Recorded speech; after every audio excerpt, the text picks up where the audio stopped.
am back with Circe. We are on chapter 11.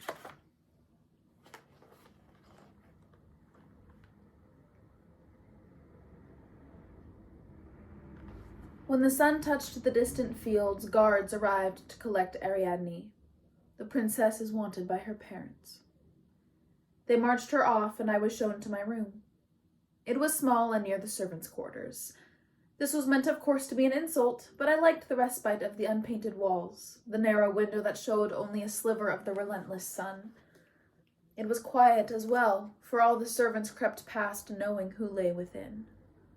The sister witch. They left food for me while I was gone and took the tray only when I was out again. I slept, and the next morning Daedalus came for me. He smiled when I opened my door, and I found myself smiling in return. One thing I could thank the creature for: the ease between us had returned. I followed him down a staircase to the twisting corridors that ran beneath the palace. We passed grain cellars, storage rooms lined with rows of pithoi, the great ceramic jars that held the palace's largesse of oil and wine and barley. Whatever became of the white bull? Do you know? No. It vanished when Pasiphae began to swell. The priest said it was the bull's final blessing. Today I heard someone say that the monster took gifts from the gods to help us prosper. He shook his head. They are not naturally fools. It is only that they are caught between two scorpions. Ariadne is different, I said. He nodded. I have hopes for her. Have you heard what they've decided to name the thing? The Minotaur. 10 ships go out with the announcement at noon, and 10 more will go out tomorrow.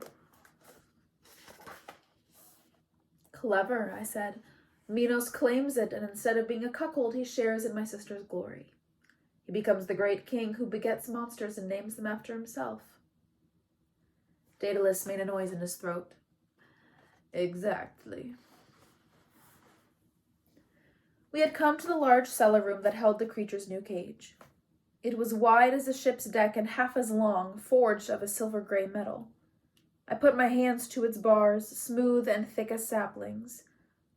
I could smell the iron in it, but what more I could not tell. It is a new substance, Daedalus said. Harder to work, but more durable. Even so, it will not hold the creature forever. He is already freakishly strong and just born. But it will give me time to devise something more permanent. The soldiers followed behind, carrying the old cage on poles to keep their distance. They set it clanging down inside the new and were gone before the echoes had faded. I went and knelt beside it. The Minotaur was larger than it had been, its flesh plump, pressing at the metal lattice. Clean of birth fluids now and dry, the line between bull and baby was starker than ever, as if some madman had lopped a steer's head and sewed it onto a toddler. It stank of old meat, and the cage bottom rattled with long bones. I felt a wave of nausea. One of Crete's prisoners. The creature was watching me with huge eyes. It rose and snuffled forward, nose working. A moan came from it, sharp and excited. It remembered me, my smell and the taste of my flesh. It opened its squat mouth like a baby bird begging, more. I took my moment, spoke the words of power, and poured the draught through the cage down its open throat. The creature choked and lunged against the bars, but even as it did, its eyes were changing, the fury in them ebbing away. I held its gaze and put out my hand. I heard Daedalus draw in a breath. But the creature did not leap for me. Its rigid limbs had loosened. Another moment I waited, then undid the lock and opened the cage. It shuffled a little, the bones clattering under its feet. It's all right, I murmured, whether to myself or Daedalus or the creature I could not say. Slowly I moved my hand towards it. Its nostrils flared. I touched its arm, and it made a huff of surprise, but nothing more. Come, I whispered, and it did, crouching and stumbling a little as it passed through the cage's small opening. It looked up at me expectantly, almost sweetly. My brother, Ariadne had called it. But this creature had not been made for any family. It was my sister's triumph, her addition made flesh, her whip to use against Minos. In thanks, it would know no comrade, no lover. It would never see the sun, never take a free step. There was nothing it might ever have in the world but hatred and darkness and its teeth. I picked up the old cage and stepped back. It watched me as I moved away, its head tilted with curiosity. I shut the cage door between us, and its ear flicked at the metallic sound. When harvest came, it would scream with rage.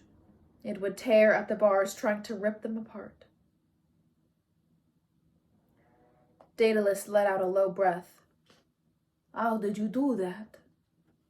It is half beast, I said. All the animals on Aiaia are tame. Can the spell be undone? Not by another. We locked the cage. All the while the creature watched us. It made a low noise and rubbed at a hairy cheek with one of its hands. Then we swung the wooden door of the room closed and saw no more. And the key? I plan to throw it away. When we have to move it, I will cut the bars. We walked back through the twisting under passages and up to the corridors above. In the painted hall, the breeze was blowing and the air bright. Pretty nobles passed on every side, murmuring their secrets. Did they know what lived beneath them? They would. There is a feast this evening, he said. I am not going, I said. I am finished with the court of Crete. You are leaving soon, then? I am at the king and queen's mercy for that. They are the ones with the ships. But I imagine it will not be much longer. I think Minos will be glad to have one fewer witch on Crete. It will be good to be home. It was true, and yet in those ornate corridors, the thought of returning to Aiaia was strange. Its hills and shore, the stone house with my garden, all seemed very distant. I must show my face tonight, he said. Yet I hope to make my excuses before the meal. He hesitated. Goddess, I know I presume, but will you do the honor of dining with me? He had told me to come when the moon was up. His rooms were at the opposite end of the palace from my sister. If that was luck or design, I could not say. He wore a finer cloak than I had seen him in before, but his feet were bare. He drew me to a table, poured a wine dark as mulberries. There were platters set out, heaped with fruits and a salty white cheese. How was the feast? I am glad to be gone. His voice was curdled. They had a singer in to tell the tale of the glorious bullman's birth. Apparently he fell from a star. A boy ran out from an inner room. I did not know mortal ages well then, but I think he may have been 4. His black hair curled thick and wild around his ears, and his limbs were still babyishly round. He had the sweetest face I had ever seen, gods included. My son, Daedalus said. I stared. I had not even considered that Daedalus' secret would be a child. The boy knelt like an infant courtier. Noble lady, he piped, I welcome you to my father's house. Thank you, I said. And are you a good boy for your father? He nodded seriously. Oh, yes. Daedalus laughed. Don't believe a word. He looks sweet as cream, but he does what he wants. The boy smiled at his father. It was an old joke between them. He stayed for some time, prattling of his father's work and how he helped. He brought out the tongs he liked to use and showed me with a practiced grip how he could hold them in the fire and not be burnt. I nodded, but it was his father I watched. Daedalus's face had gone soft as ripe fruit, his eyes full and shining. I had never thought of having children, but looking at him, For a moment I could imagine it, as if I peered into a well and far below glimpsed a flash of water. My sister, of course, would have seen such love in an instant. Daedalus put his hand to his son's shoulder. "Icarus," he said, "it is time for bed. Go find your nurse." "You will come kiss me good night?" "Of course." We watched him go, small heels brushing the hem of his too long tunic. "He is handsome," I said. "He has his mother's face." He answered the question before I asked it. "She passed at his birth. A good woman, though I did not know her long. Your sister arranged the marriage." So I had not been so wrong after all. My sister had baited the hook, but she caught the fish another way. "I'm sorry," I said. He bowed his head. "It is difficult, I admit. I have done my best to be father to him and mother too, but I know he feels the lack. Every woman we pass, he asks if I will marry her." "And will you?" He was silent for a second. "I think not. Pasiphae has enough to scourge me with already, and I would never have married in the first place if she had not insisted. I know what an unfit husband I make, for I am happiest when my hands are busy at my work, and then I come home late and filthy." "Witchcraft and invention have that in common," I said. "I do not think I would make a fit wife either. Not that my door is battered down. Apparently the market for disgraced sorceresses is thin." He smiled. "Your sister, I think, has helped poison that well."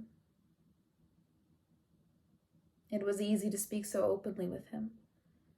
His face was like a quiet pool that would hold everything safe in its depths. "Do you know yet how you will keep the creature when it is grown?" He nodded. "I have been thinking. You see what the honeycomb the palace is beneath. There are hundreds of storerooms that go unused, for all the wealth of Crete is in gold these days, not grain. I think I may make them into a sort of maze, close it at both ends and let the creature roam. It is all dug in the bedrock, so there will be nowhere to break out." It was a good idea, and at least the creature would have more room than a narrow cage. "It will be a marvel," I said, "a maze that can hold a full-grown monster. You will have to come up with a good name for it." "I'm sure Minos will have a suggestion involving himself." "I am sorry that I cannot stay to help." "You have helped more than I deserve." His gaze lifted to touch mine. A throat cleared. The nurse stood in the doorway. "Your son, sir?" "Ah," Daedalus said. "Excuse me." I felt too restless to sit patiently. I wandered the room. I had expected it to be filled with more of his wonders, statues and inlay in every corner, but it was simple, the furniture unadorned wood. Yet, looking more closely, I saw Daedalus's stamp. The polish glowed, and the grain was rubbed soft as flower petals. When I passed my hand over a chair, I could not find its seams. He came back. "The bedtime kiss," he explained. "A happy child." Daedalus sat, drank a swallow of wine. "For now he is. He is too young to know himself a prisoner." Those white scars seemed to flare on his hands. "A golden cage is still a cage." "And where would you go, if you might escape?" "Wherever would have me. But if I may choose, Egypt. They are building things that make Knossos look like a mudflat. I have been learning the language from some of their traders on the docks. I think they would welcome us." I looked into his good face. Not good because it was handsome, but because it was itself, like fine metal tempered and beaten for strength. Two monsters we had fought side by side, and he had not wavered. "Come to Ayaya," I wanted to say, but I knew there was nothing for him there. Instead, I told him, "I hope you will get to Egypt one day." We finished our meal, and I walked the dark corridors back to my room. The evening had been pleasant, but I felt roiled and muddy, my mind like river silt stirred up from its beds. I could not stop hearing Daedalus talking of his freedom. There had been such yearning in his voice and bitterness, too. At least I had earned my exile, but Daedalus was innocent, kept only as a trophy for my sister and Minos' vanity. I thought of his eyes when he had spoken of Icarus, that pure, shining love. To my sister it was no more than a tool, a sword to hang over his head and make him her slave. I remembered the pleasure on her face when she had ordered him to cut her open. She had had the same look when I had stepped through the door. I had been so consumed with the Minotaur that I had not seen what a triumph this had all been for her. Not just the monster and her new fame, but everything that went with it. Daedalus forced into complicity, Minos cringing and humiliated, and all of Crete held hostage to fear. And me. I was a triumph too. She might have summoned others, but I had always been the dog she liked to whip. She had known how useful I would be, dutifully cleaning her messes, protecting Daedalus, seeing the monster safely contained. And all the while she could laugh from her golden couch. Do you like my new pet? I give her nothing but blows, yet see how she runs to my whistle. My stomach burned. I turned away from my cell. I walked as a god, unseen, past the drowsing guards, past the night servants. I reached the door of my sister's room and stepped through it. I stood over her bed. She was alone. My sister trusted her sleep to none but herself. I had felt the spells when I passed the threshold, but they could not stop me. Why did you summon me here? I demanded. Let me hear you admit it. Her eyes opened at once, keen, as if she had been expecting me. It was a gift, of course. Who else would have enjoyed seeing you bleed so much? I can think of 1,000.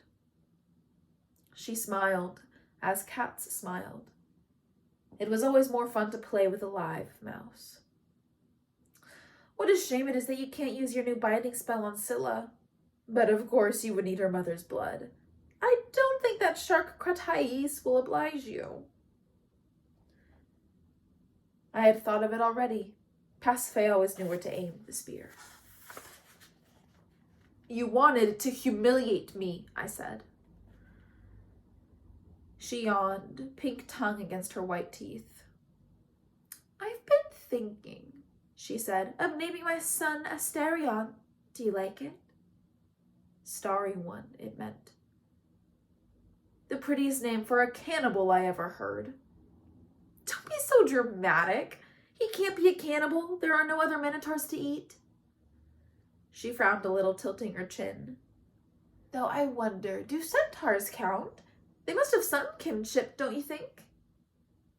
I would not be drawn by her. You could have sent for Perses. Perses. She waved a hand. What that meant I could not say. Or Aeetes. She sat up and the covers fell from her. Her skin was bare except for a necklace made of squares of beaten gold. Each one was embossed. A sun, a bee, an axe, the great Hulk of Dictee. Oh, I hope we keep talking all night, she said. I'll plait your hair and we can laugh over our suitors. She lowered her voice. I think Daedalus would have you in a minute. My anger spilled its banks. I am not your dog, Pasiphae, nor your bear to be baited. I came to your aid despite all our history, despite the men you sent to their deaths. I helped you with your monster. I have done your work for you, and all you give me is mockery and contempt. For once in your twisting life, speak the truth. You brought me here to make me your fool. Oh, that requires no effort from me, she said. You're a fool on your own. But it was reflexive, not a real answer. I waited. It is funny, she said, that even after all this time you still believe you'll be rewarded, just because you have been obedient. I thought you would have learned that lesson in our father's halls. None shrank and simpered as you did, and yet great Helios stepped on you all the faster because you were already crouched at his feet. She was leaning forward, her golden hair loose, embroidering the sheets around her. Let me tell you a truth about Helios and all the rest. They do not care if you are good. They barely care if you're wicked. The only thing that makes them listen is power. It is not enough to be an uncle's favorite to please some god in his bed. It is not enough even to be beautiful, for when you go to them and kneel and say, I have been good, will you help me? They wrinkle their brows. Oh, sweetheart, it cannot be done. Oh, darling, you must learn to live with it. And have you asked Helios? You know I do nothing without his word. She spat on the floor. They take what they want, and in return they give you only your own shackles. 1,000 times I saw you squashed. I squashed you myself. And every time I thought, that is it, she is done. She will cry herself into a stone, into some croaking bird. She will leave us, and good riddance. Yet always you came back the next day. They were all surprised when you showed yourself a witch, but I knew it long ago. Despite your wet mouse weeping, I saw how you would not be ground into the earth. You loathed them as I did. I think it is where our power comes from.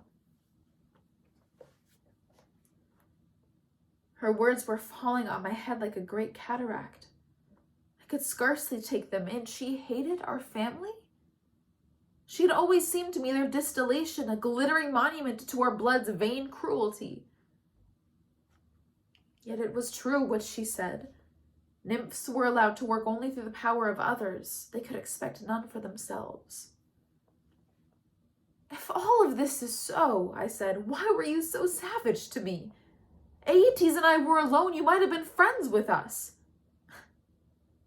Friends, she sneered. Her lips were a perfect blood red, the color all the other nymphs had to paint on. There are no friends in those halls. And Aeetes has never liked a woman in his life. That's not true, I said. Because you think he liked you, she laughed. He tolerated you because you were a tame monkey, clapping at every word he spoke. You and Perseus were no different, I said. You know nothing of Perseus. Do you know how I had to keep him happy? The things I had to do? I did not want to hear more. Her face was naked as I had ever seen it, and every word sharp as if she had spent years carving it to just that shape. Then father gave me to that ass Minos. Well, I could work him, and I have. He's fixed now, but it has been a long road, and I will never go back to what I was. So you tell me, sister, whom should I have sent for instead? Some god who could not wait to scorn me and make me beg for crumbs? Or some nymph to mince uselessly across the sea? She laughed again. They would have both run screaming at the first tooth. They cannot bear any pain at all. They are not like us. The words were a shock, as if all this while her hands had been empty and now she showed her knife. Sickness flooded my throat. I stepped back. I am not like you. For a moment, I saw the surprise on her face. Then it was gone, like a wave washing clean over sand. No, she said, you're not. You are like father, stupid and sanctimonious, closing your eyes to everything you do not understand. Tell me, what do you think would happen if I did not make monsters and poisons? Minos doesn't want a queen, only a simpering jelly he keeps in a jar and breeds to death. He'd be happy to have me in chains for eternity, and he don't need only say the word to his own father to do it. But he does not. He knows what I would do to him first. I remembered my father saying to Minos, "You will keep her in her place." Yet father will only allow Minos so much license. Her laughter clawed at my ears. Father would put me in the chains himself if it would keep his precious alliance. You are proof of that. Zeus is terrified of witchcraft and wanted a sacrifice. Father picked you because you were worth the least. And now you're shut on that island and will never leave it. I should have known you would be good for nothing to me. Get out. Get out and let me not see you again. I walked back through those corridors. My mind was bare, my skin bristling as if it would rise off my flesh. Every noise, every touch, the stones beneath my feet, the splash of fountains from a window kept evilly upon my senses. The air had a stinging weight like ocean waves. I felt myself a stranger to the world.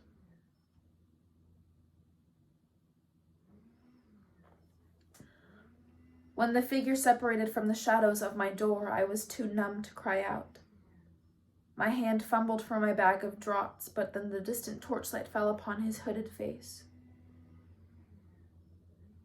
He spoke so softly only a god could have heard. I was waiting for you. Say but one word and I am gone. It took me a moment to understand. I had not thought him so bold, but of course he was. Artist, creator, inventor, the greatest the world had known. Timidity creates nothing. What would I have said if he had come earlier? I do not know. But his voice then was like a balm upon my raw skin. I yearned for his hands, for all of him, mortal though he was, distant and dying though he would always be. Stay, I said. We lit no tapers. The room was dark and warm from the day's heat. Shadows draped the bed. No frogs sounded, no birds called. It was as if we had found the still heart of the universe. Nothing moved except for us. After, we lay beside each other, the night breeze trickling over our limbs. I thought of telling him about the quarrel with Pasiphae, but I did not want her there with us. Outside, the stars were veiled, and a servant passed through the yard with a flickering torch. I thought I imagined it at first, a faint tremor shaking the room. Do you feel that? Daedalus nodded. They are never strong. A few cracks in plaster. They have been coming more often lately. It will not damage the cage. No, he said. They would have to get much worse. A moment passed. His voice came quiet through the darkness. At harvest, he said, when the creature is grown, how bad would it be? As many as 15 in a moon. I heard his indrawn breath. I feel the weight of it every moment, he said. All those lives. I helped make that creature and now I cannot unmake it. I knew the weight he spoke of. His hand lay beside mine. It was calloused but not rough. In the darkness, I'd run my fingers over it, searching out the faint smooth patches that were his scars. How do you bear it? He said. My eyes gave off a faint light, and by it I could see his face. It was a surprise to realize that he was waiting for an answer, that he believed I had one. I thought of another dim room with another prisoner. He had been a craftsman also. On the foundations of his knowledge, civilization had been built. Prometheus's words, deep running as roots, had waited in me all this time. We bear it as best we can, I said. Minos was frugal with his ships, and now that the monster was contained, he made me wait on his convenience. One of my traders passes near Aiaia. He sails in a few days. You may go then. I did not see my sister again, except from a distance, carried to her picnics and pleasures. I did not see Ariadne either, though I looked for her at her dancing circle. I asked one of the guards if he might take me to her. I did not think I imagined his smirk. The queen forbids it. Pasiphae and her petty vengeances. My face stung, but I would not give her the satisfaction of knowing her cruelty had hit home. I wandered the palace grounds, its colonnades, its walks and fields. I watched the mortals as they passed with their interesting, untamed faces. Each night Daedalus knocked secretly at my door. It was borrowed time, we knew it, which made it all the sweeter. The guards came just after dawn on the 4th day. Daedalus had gone already. He liked to be home when Icarus woke. The men stood before me, stiff in their purple capes, looming as if I might try to break past them and escape into the hills. I followed them through the painted halls down the great steps. Daedalus was waiting amid the chaos of the pier.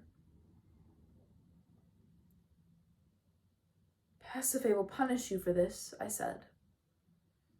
No more than she does already. He stepped aside as the 8 sheep Minos had sent us as thanks were herded onto the ship. I see the king is as generous as ever. He gestured to 2 huge crates already loaded on the deck. I remember you like to keep yourself busy. It is my own design. Thank you, I said. You honor me. No, he said. I know what we owe you. What I owe. The back of my throat burned, but I could feel the eyes watching us. I did not want to make it worse for him. Will you tell Ariadne farewell for me? I will, he said. I stepped onto the ship and lifted my hand. He lifted his. I had not fooled myself with false hope. I was a goddess and he immortal, and both of us were imprisoned. But I pressed his face into my mind as seals are pressed in wax, so I could carry it with me. I did not open those crates until we were out of sight. I wish I had, so I might have thanked him properly. Inside one were undyed wools and yarns and flax of every kind. In the other, the most beautiful loom I had ever seen made from polished cedar. I have it still. It stands near my hearth and has even found its way into the songs. Perhaps that is no surprise. Poets like such symmetries. Watch Circe skilled at spinning spells and threads alike, at weaving charms and cloths. Who am I to spoil an easy hexameter? But any wonder in my cloth comes from that loom and the mortal who made it. Even after so many centuries, its joints are strong, and when the shuttle slides through the warp, the scent of cedar fills the air.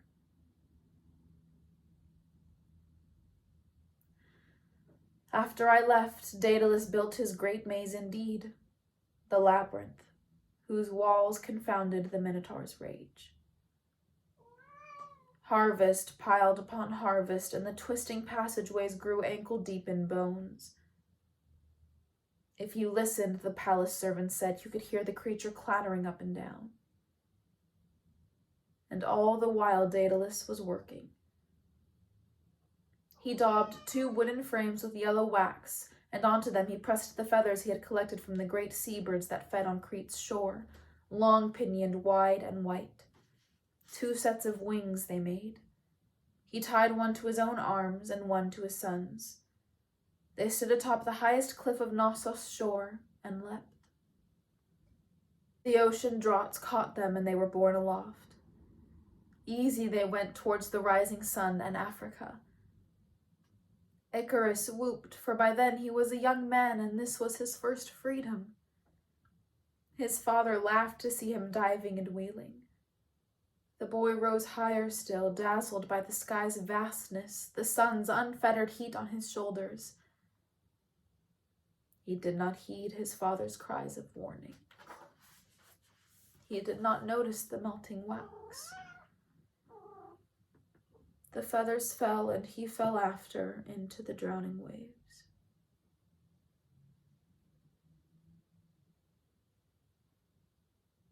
I mourned for that sweet boy's death, but I mourned more for Daedalus, winging doggedly onwards, dragging that desperate grief behind him. It was Hermes who told me, of course, sipping my wine, his feet upon my hearth. I closed my eyes to find that impression I had made of Daedalus's face. I wished then that we had conceived a child together, to be some comfort to him. But that was a young and silly thought, as if children are sacks of grain to be substituted one to another.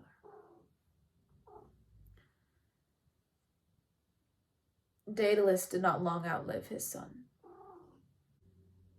His limbs turned gray and nerveless, and all his strength was transmuted into smoke. I had no right to claim him, I knew it. But in the solitary life, there are rare moments when another soul dips near yours, as stars once a year brush the earth.